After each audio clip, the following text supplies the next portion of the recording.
सीमाओं पे कौन मर रहा है? रेजांगला की युद्ध दुनिया की सर्वश्रेष्ठ या 8 युद्धों में से है। सब हैं। कौन सा आरक्षण फॉलो हुआ, कौन सा संविधान फॉलो हुआ? बाबा सिर्फ मनुवाद फॉलो करवा रहे हैं। इन क्या है? देखिए, सम्मेलन का मकसद है ये है कि अपने समाज के लोगों को जागृत करना। ओबीसी में अगर कोई बोल रहा है तो सिर्फ और सिर्फ यादव बोल रहा है, और इसी बोलने का फ़ायदा उनके सिपह सालार यही रहे हैं। जागीरें ऐसे नहीं मिली, कोई गर्व से लेके पैदा नहीं हुआ था ज़मीनें। 1400 कुछ चीनी सैनिकों को कूट कूट के मार दिया था, क्योंकि उनके पास असलहे बहुत सामान्य से थे।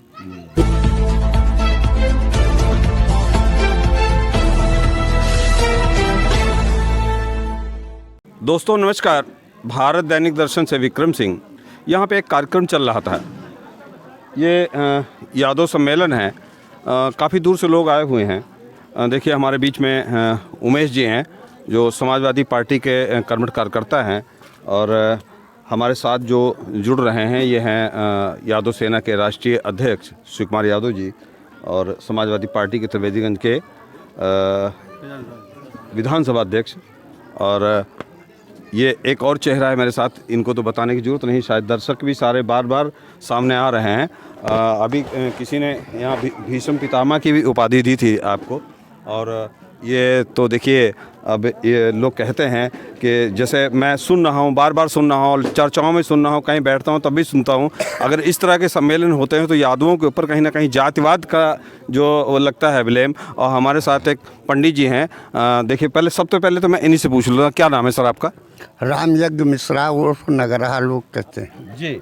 देखिए, जो लोग जातिवाद के नाम पे हम लोगों में ब्लेम लगाते हैं ऐसे सम्मेलनों पे, उन लोगों के लिए बहुत बड़ी बात है कि राम यज्ञ मिश्रा जी हमारे साथ हैं, जो यादव सेना के राष्ट्रीय अध्यक्ष हैं। मैं केवल इतना जानना चाहता हूँ, इस सम्मेलन का मकसद क्या है?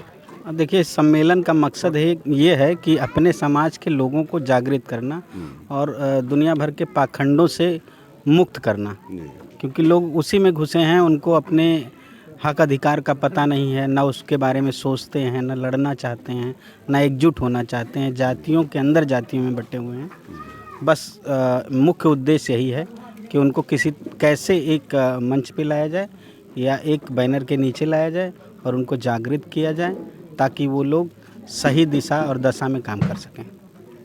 थोड़ा सा मैं आपसे राजनीति पे भी बात कर लेता हूँ। इस समय जो कंडीशन चल रही है, चारों तरफ से लोग बात तो करते हैं सत्ता में आने की, यादव लोग सत्ता में आने की बात तो करते हैं, लेकिन चारों तरफ से ऐसा चाणक्य जैसे एक महाभारत में एक प्रसंग है, चारों तरफ से घिरे हुए हैं और घिरते ही चले जा रहे हैं। तो इस जो आप अभिमन्यु को चक्रव्यूह, इस चक्रव्यूह को आप कैसे तोड़ेंगे? देखिए, चक्रव्यूह को हमको ही सिर्फ नहीं तोड़ना है, सिर्फ यादवों को नहीं तोड़ना है, क्योंकि ओबीसी में यादव आता है। ओबीसी में तकरीबन 4,500 जातियाँ हैं, ठीक है, और सबकी समस्या एक जैसी है। लेकिन जो फाइटर कौम होती है, जो न्याय के लिए लड़ती है, वही प्रतिरोध करती है गलत चीज़ का, और वही इस वर्तमान सरकार का भी प्रतिरोध कर रही है। मतलब ओबीसी में अगर कोई बोल रहा है तो सिर्फ और सिर्फ यादव बोल रहा है, और इसी बोलने का फ़ायदा उठा के जो लोग सदियों से सत्ता में रहे हैं, शासन किए हैं, चाहे आप मुग़लों का समय हो तो भी ये उनके करीब बैठे हों, अंग्रेज़ों का समय हो तो भी उनके करीब बैठे हों, उनके सिपह सालार यही रहे हैं। जागीरें ऐसे नहीं मिली, कोई गर्व से लेके पैदा नहीं हुआ था ज़मीनें। नहीं तो ज़मीनें तो सबकी थी ना, चाहे जिस जाति बिरादरी, चाहे जिस धर्म का हो। लेकिन स्पेशल आज़ादी के बाद उन्हीं के पास क्यों आई? क्यों? क्योंकि उन्होंने उनकी गुलामी की। आज स्थिति ये है कि जो बोल रहा उसी को टारगेट करो, उसी को सबका दुश्मन बना दो, क्योंकि शिक्षा से ये 85% महरूम रखा गया। जो शिक्षा से महरूम रहेगा, जो शिक्षा के बारे में नहीं जानेगा, उनको बरगलाना आसान है ना, तो बरगला लिया गया। उनको कह दिया कि यादव जी ने तुम्हारा हक खा लिया। ये बताओ, 27% आरक्षण सिर्फ मिला है, और जनसंख्या कितनी है? ओबीसी की जनसंख्या तकरीबन 60% है, और मिला कितना है? 27%। और उस 27% में अगर यादव जी ज़्यादा हो जाए तो उनकी क्या गलती, जब उनकी जनसंख्या ज़्यादा है तो? भाई 100 लोग खड़े हैं, 100 में 20 यादव खड़े हैं, तो उसमें अगर 5 यहाँ आ गए तो जिनकी संख्या 2 है वो कहेंगे हम तो 1 के आई, 5 आ गए। अरे 5 आए तब भी कम है तुमसे यार। देखो तो वो 20 हैं, उनका परसेंटेज तुमसे आधा हुआ, लेकिन नहीं, दुश्मन बना दिया गया है सिर्फ इसलिए कह के कि इन्होंने तुम्हारा हक मार लिया। हक मारा किसने? यूनिवर्सिटियों की लिस्टें निकाल के देख लीजिए, कितने प्रोफेसर हैं। एक भी ओबीसी का प्रोफेसर नहीं है, जो भी हैं असिस्टेंट प्रोफेसर हैं। 1-250 यूनिवर्सिटियाँ होंगी पूरे देश में, एक भी वाइस चांसलर नहीं है। सारे के सारे वाइस चांसलर हमारे नगरा नरेश के बिरादरी के हैं। बुरा मत मानिएगा दादा, लेकिन सभी लोग हैं। क्या आप लोग पढ़े लिखे नहीं हैं? लेकिन नहीं, वहाँ ऊपर स्तर पे इतना जातिवाद है, इतना लोगों के अंदर भरा हुआ है कि वो सिर्फ अपने ही लोगों को करेंगे। आज देखिए ना, अभी देखिए गोरखपुर विश्वविद्यालय देख रहे हैं, 71 प्रोफेसरों की जगह निकली थी, अब की बार इनको भी पीछे छोड़ दिया गया। वहाँ 41 ठाकुर हुए हैं, 17 ब्राह्मण हुए हैं, और जिनको 85% कहा जाता है ना, ओबीसी दलित बैकवर्ड, ठीक है, सिर्फ 9 हुए हैं। कौन सा आरक्षण फॉलो हुआ, कौन सा संविधान फॉलो हुआ? बाबा सिर्फ मनुवाद फॉलो करवा रहे हैं।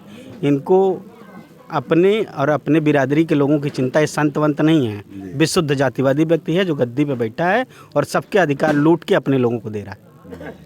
अच्छा, एक ही बताइए, जैसे अखिलेश या मुलायम सिंह यादव सत्ता में आते थे तो इनके पर तुरंत जातिवाद का ब्लेम लगता था कि यादव जातिवाद करता है, जातिवाद। तो इसको आप समाज में कैसे, इसको समाज में मैं कहता हूँ, मैंने आपसे कहा ना कि जो प्रतिरोध करेगा, जो विरोध करेगा, उन्हीं को दुश्मन बना दो, फूट डालो, राज करो। आज की दिन बातें हैं या आज हो रहा है? ये तो सदियों से चला रहा है। अब इनको लगा कि हमारे पैर की ज़मीन खिसक रही है, जो खिसकाने वाला उसी को दुश्मन बना दो सबका, उसी को विलन घोषित कर दो कि यही सब कुछ करता धरता है, इसी को किनारे कर दो। है क्या भाई? लड़ भी तो रहा वही सेना में जाके देखिए, सीमाओं पे कौन मर रहा है? रेजांगला की युद्ध दुनिया की सर्वश्रेष्ठ या 8 युद्धों में से है, सर्वश्रेष्ठ, जिसमें एक ठाकुर के नेतृत्व में, मेजर शैतान सिंह के नेतृत्व में 123 यादवों ने शहादत दी थी और तकरीबन 1400 कुछ चीनी सैनिकों को कूट के मार दिया था, क्योंकि उनके पास असलहे बहुत सामान्य से थे, ईंटे से, पत्थर से, उसके जो राइफल के आगे इतनी चाकू लगी रहती उससे, या बाहुबल से पटक के मार दिया था। उसके बाद भी कोई नाम लेवा नहीं, वो जातिवादी ठप्पा लग गया। लता मंगेशकर ने भी अपमान किया है हमारे यादव समाज का, गा के। वहाँ गुजराती, मराठा ये गाएं कि जो लोग कुर्बान हुए, यादव नहीं कुर्बान हुए सबसे ज़्यादा। हर युद्ध में कहीं भी कोई युद्ध होता है, हर चौथा आदमी सीमा पे मरने वाला यादव होता है। वहाँ नहीं आरक्षण मांगते हैं। शिक्षा की क्या परसेंटेज है, आदमी कुछ बता सकते हैं? देखिए, शिक्षा की परसेंटेज ठीक ठाक है, ऐसा नहीं है। गाँव में है, अब आर्थिक स्थिति नहीं अच्छी है तो सरकारी स्कूलों में पढ़ा रहे हैं। सरकारी स्कूलों को सरकार दिन प दिन चौपट कर रही है, और चौपट करने का कारण भी है, ये वही लोग हैं जो सत्ता में बैठे हैं, इन्हीं के स्कूल हैं, प्राइवेट स्कूल, निजीकरण। अब ये जो सरकारी स्कूल हैं, जूनियर हैं, बेसिक के हैं, इनको निजी संस्थानों को देने की बात चल रही है कि एनजीओज़ को देंगे। वो एनजीओ पता कर लिया किसकी, जैसे अक्षय पात्र थी ना, किरीटकर महाराज किसकी, श्री राम कथा सुना अक्षय पात्र पूरा काम अखिलेश की सरकार में लिए थे, इधर भी लिए हैं। मिड डे मील का उसी तरीके से धीरे से दे दिया जाएगा, आपको पता भी नहीं चलेगा। आप तो कहेंगे मिड डे मील मिल रहा, हम खुश हैं। मिड डे मील कहाँ से रहा, किसके पास से आ रहा है, ये तो जानिए। मिड डे मील के लिए हमारा स्कूल बहुत, हमें ज़रूरत क्या है किसी अक्षय पात्रा की? वही है। बहुत बहुत धन्यवाद आपको।